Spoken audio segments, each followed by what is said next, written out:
भगवान जगन्नाथ की पूरी कहानी आस्था और भक्ति की एक अनूठी गाथा।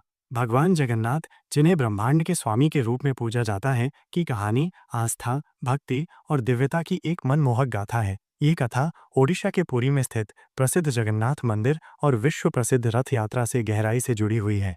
आइए इस पूरी कहानी को विस्तार से जानते हैं। राजा इंद्रद्युम्न का स्वप्न और नीलमाधव की खोज।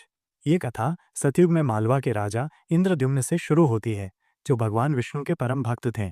एक रात उन्हें सपने में भगवान विष्णु ने दर्शन दिए और कहा कि वो पुरी के समुद्र तट पर नीलमाधव के रूप में एक गुप्त स्थान पर पूजे जा रहे हैं। भगवान ने राजा को उस विग्रह को ढूंढकर एक भव्य मंदिर में स्थापित करने का आदेश दिया।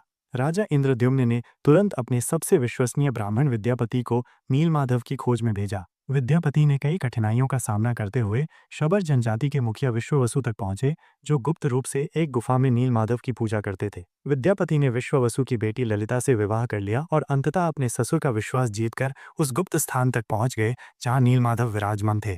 वापस आकर विद्यापति ने राजा को सब कुछ बताया। जब राजा इंद्रद्युम्न अपनी सेना के साथ उस स्थान पर पहुंचे तो नीलमाधव अंतर्धान हो चुके थे। राजा अत्यंत दुखी हुए और उन्होंने आमरण अनशन का संकल्प लिया। तब एक आकाशवाणी हुई कि भगवान काष्ठ लकड़ी के रूप में समुद्र में तैरते हुए मिलेंगे। दिव्य दारू, लकड़ी और अधूरी मूर्तियों का रहस्य।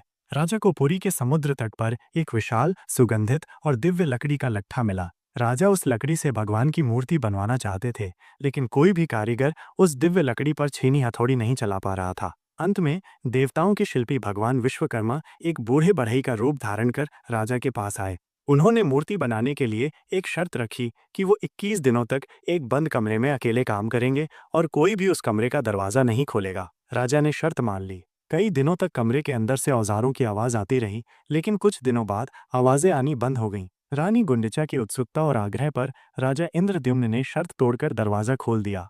दरवाजा खुलते ही बूढ़ा कारीगर भगवान विश्वकर्मा गायब हो गया और भगवान जगन्नाथ, उनके भाई बलभद्र और बहन सुभद्रा की मूर्तियां अधूरी रह गईं। उनके हाथ और पैर पूरी तरह से नहीं बने थे। राजा को अपनी गलती का एहसास हुआ और वो बहुत दुखी हुए। तब नारद मुनि ने उन्हें समझाया कि ये भगवान की ही इच्छा है और वे इसी रूप में पूजे जाएंगे। तभी से भगवान जगन्नाथ, बलभद्र और सुभद्रा की ये अनूठी और अधूरी मूर्तियां पूरी मंदिर के गर्भगृह में विराजमान हैं।